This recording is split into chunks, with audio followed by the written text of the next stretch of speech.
नमस्कार, खबरों की खबर में आप सभी का स्वागत है। आपके साथ मैं हूं खुशबू। कांग्रेस के अंदर अंदरूनी कलह थमने का नाम नहीं ले रहा। पार्टी नेतृत्व को लेकर उसके नेताओं की स्थिति ऐसी है कि बिल्ली के गले में आखिर घंटी कौन बांधे। आज के दौर में कांग्रेस एक ऐसी पार्टी बन गई है जिसमें किसी भी गलत बात का विरोध करने वाले को दबाया जाता है। यानी कि इस पार्टी के अंदर लोकतांत्रिक मूल्यों की कोई जगह नहीं। चल रही है तो बस गांधी परिवार की तानाशाही। हाल ही का उदाहरण ले लीजिए, जब कांग्रेस के वरिष्ठ नेता गुलाम नबी आजाद ने एक बार फिर से पार्टी के कामकाज पर सवाल उठाए तो उन्हें पार्टी छोड़ने की सलाह ही दे दी गई। दरअसल आजाद पार्टी के उन 23 नेताओं में शामिल थे जिन्होंने अगस्त में पार्टी में सुधार के लिए लिखी गई चिट्ठी पर दस्तखत किए थे। इससे पहले कांग्रेस के वरिष्ठ नेता कपिल सिब्बल के साथ भी कुछ ऐसी ही बेरुखी की गई। गुलाम नबी आजाद ने खुद की तुलना एक मैकेनिक से करते हुए कहा था कि वो लोग दरअसल पार्टी नेतृत्व तक ये संदेश पहुंचाना चाहते थे ताकि पार्टी अपने अंदर मौजूद कमियों को दूर कर सके। ठीक उसी तरह जैसे कि एक मैकेनिक ये बताता है कि गाड़ी में क्या खराबी है ताकि ड्राइवर जंग लगे पुर्जों को हटा सके। उन्होंने कहा कि हम ड्राइवर से अपना काम छोड़ने के लिए और हमें ड्राइविंग का काम सौंप देने के लिए नहीं कह रहे हैं।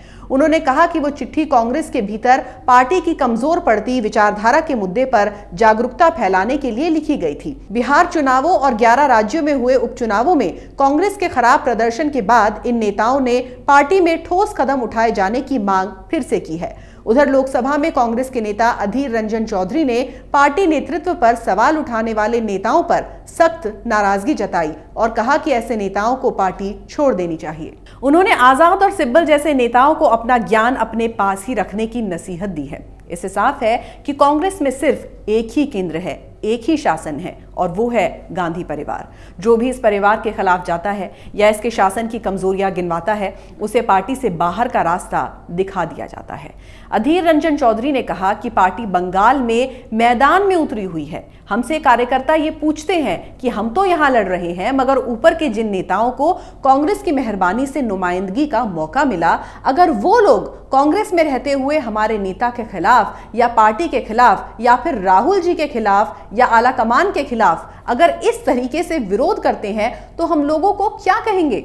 यहां पर सवाल ये उठता है कि आपके राहुल जी की बेइज्जती तो अब इंटरनेशनल लेवल पर हो रही है और वो भी खुल्लम खुल्ला। ऐसे में अगर पार्टी के नेता पार्टी हित के लिए कुछ सुझाव देते हैं तो उनकी क्या गलती है। अधीर रंजन चौधरी ने अपनी आवाज उठाने वालों को सलाह दी कि वो ज्ञान देना बंद करके या तो कुछ करके दिखाएं या फिर चुप रहें। अब कोई चौधरी साहब से ये पूछे कि कुछ करके दिखाने का ऑप्शन तो आपने छोड़ा ही नहीं है। हाँ, आपके दिए ऑप्शंस में से एक ऑप्शन है और वो है चुप रहकर पार्टी की बर्बादी देखना। अधीर रंजन चौधरी ने कहा कि हर बात में कांग्रेस की आलोचना करना ही अगर कुछ नेताओं की आदत बनती जा रही है, अगर उन्हें लगता है कि यही सियासत है तो मतलब उन्हें कांग्रेस अच्छी नहीं लग रही। अगर ऐसा है तो ये लोग अलग से पार्टी बना लें। उधर बिहार विधानसभा चुनाव में कांग्रेस के बेहद निराशाजनक प्रदर्शन पर चिंता जाहिर करते हुए गुलाम नबी आजाद ने कहा कि 5 स्टार कल्चर से चुनाव नहीं जीते जाते। पार्टी पदाधिकारियों का चयन चुनाव के जरिए होना चाहिए। उन्होंने कहा कि हमारे नेताओं के साथ समस्या ये है कि अगर टिकट मिल जाए तो 5 स्टार में जाकर बुक हो जाते हैं। एयर कंडीशनर गाड़ी के बिना नहीं जाते, जहां कच्ची सड़क है वहां नहीं जाते। जब तक ये कल्चर हम नहीं बदलेंगे हम चुनाव नहीं जीत सकते। हालांकि गुलाम नबी आजाद ने पार्टी नेतृत्व को इसके लिए क्लीन चिट भी दिया कि कोरोना महामारी के कारण शीर्ष नेतृत्व संगठन का चुनाव नहीं करा सका। उन्होंने संकेत दिया कि महामारी से राहत मिलने के बाद अगले 6 महीनों में संगठन के चुनाव कराए जा सकते हैं। उन्होंने कहा कि पार्टी को हुए नुकसान से हम सभी चिंतित हैं, खासकर बिहार और उपचुनावों में मिली हार से। मैं इसके लिए राहुल गांधी और सोनिया गांधी को दोष नहीं देता। पार्टी पदाधिकारियों को यह समझना चाहिए कि उनकी नियुक्ति के साथ ही उनकी जिम्मेदारियां शुरू हो जाती हैं। उन्हें पार्टी से मोहब्बत करनी चाहिए।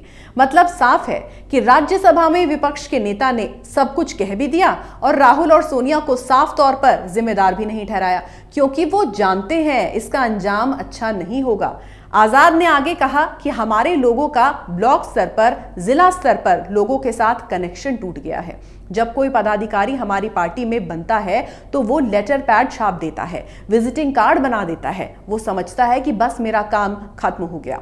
काम तो उस समय से शुरू होना चाहिए। हमारा ढांचा कमजोर है, हमें पहले ढांचा खड़ा करना पड़ेगा, फिर उसमें कोई भी नेता हो चलेगा। सिर्फ नेता बदलने से आप कहेंगे कि पार्टी बदल जाएगी, बिहार आएगा, मध्य प्रदेश आएगा, उत्तर प्रदेश आएगा, नहीं, वो सिस्टम से बदलेगा। गुलाम नबी आजाद ने सिब्बल और चिदम्बरम के बारे में पूछे जाने पर कहा, पी चिदम्बरम और कपिल सिब्बल ने पार्टी के आत्मचिंतन पर जो कुछ कहा है वो गलत नहीं है, लेकिन इसका मतलब शीर्ष नेतृत्व को बदलना भी नहीं है। सिब्बल और चिदम्बरम दोनों ने ही कुछ गलत नहीं कहा और आत्मावलोकन का ये मतलब नहीं है कि लोग सोनिया गांधी के खिलाफ हैं। इसका मतलब ये भी नहीं है कि राहुल गांधी खराब हैं। आत्मचिंतन का मतलब है कि इस बात पर बहस होनी चाहिए कि हम बिहार का चुनाव क्यों हारे, हम मध्य प्रदेश में कुछ क्यों नहीं कर पाए और इतनी कम सीटें क्यों जीती, और इन मुद्दों पर बहस के बाद हम जिन नतीजों पर पहुंचेंगे उसे किस तरीके से लागू किया जाए, हमें यह सुनिश्चित करना है।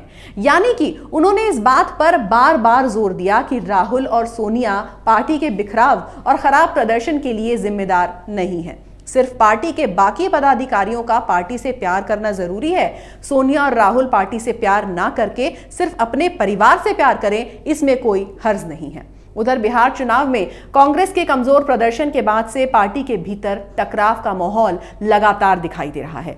कुछ दिनों पहले पार्टी के वरिष्ठ नेता कपिल सिब्बल ने खुलकर पार्टी नेतृत्व की आलोचना की थी, जिसके बाद राजस्थान के मुख्यमंत्री अशोक गहलोत ने ऐतराज जताया था। कपिल सिब्बल ने कहा था कि बिहार चुनाव पर पार्टी नेतृत्व ने अब तक कुछ नहीं कहा है। शायद उन्हें लगता है कि सब कुछ ठीक ही चल रहा है पार्टी के अंदर। उन्होंने कहा था कि पार्टी को यह स्वीकार करना चाहिए कि वो कमजोर होती जा रही है और इसे दोबारा दुरुस्त करने के लिए तजुर्बेकार दिमाग, तजुर्बेकार हाथों और ऐसे लोगों की जरूरत है जो राजनीतिक वास्तविकताओं को समझते हैं। जिसके बाद अशोक गहलोत ने कई ट्वीट किए और कहा कि कपिल सिब्बल जी को हमारे अंदरूनी मसलों की मीडिया में चर्चा करने की जरूरत नहीं थी। इससे देश भर में हमारे कार्यकर्ताओं की भावनाएं आहत हुई हैं। 1969, 1977, 1989 और बाद में 1996 में कांग्रेस ने कई बार संकटों का सामना किया है, लेकिन हर बार हम अपनी विचारधारा, कार्यक्रमों, नीतियों और पार्टी नेतृत्व पर भरोसे के बूते मजबूत होकर उभरे।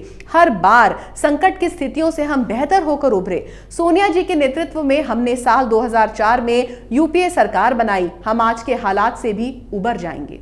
चुनावी हार की कई वजह होती है, लेकिन हर बार कांग्रेस कार्यकर्ता और पदाधिकारियों ने पार्टी नेतृत्व के प्रति दृढ़ विश्वास बनाए रखा है। यही वजह है कि हम हर बार ज्यादा मजबूत और एक होकर संकट से उबर पाए। ये सब सुनकर साफ पता चलता है कि कांग्रेस की स्थिति बेहद दयनीय है।